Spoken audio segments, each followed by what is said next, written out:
బాబాయ్ హోటల్ ఇక్కడ నల్లగొండలో ఓపెనింగ్ రావడం జరిగింది. ఇలా దినేష్ రెడ్డి, కృష్ణారెడ్డి గారు ఇలా ఓనర్స్. దీనికి 1942లో స్టార్ట్ అయిన బాబాయ్ హోటల్.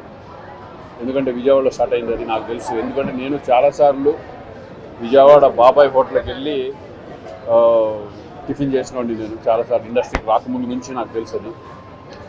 ఎందుకంటే వాళ్ళు అప్పటి నుంచి ఇప్పటి వరకు కూడా అదే రెసిపీ, అదే క్వాలిటీ మెయింటైన్ చేస్తూ వెళ్తున్నారు.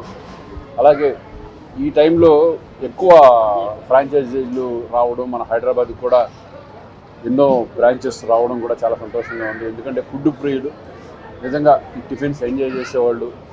ఈ బాబాయ్ హోటల్ స్పెషాలిటీ వేరు, వాళ్ళ రెసిపీ స్టైలే వేరేగా ఉంటుంది. డెఫినెట్గా క్వాలిటీ, మంచి క్వాలిటీతో, మంచి హైజెనిక్ దాంతో ఇవ్వడం జరుగుతుంది. So very happy. ఇక్కడ ఓనర్స్కి నేను ఆల్ ద బెస్ట్ చెప్తున్నాను. ఇంకా ఎన్నో బ్రాంచెస్ ఓపెన్ చేయాలని మనస్ఫూర్తిగా కోరుకుంటున్నాను. All the best. Thank you.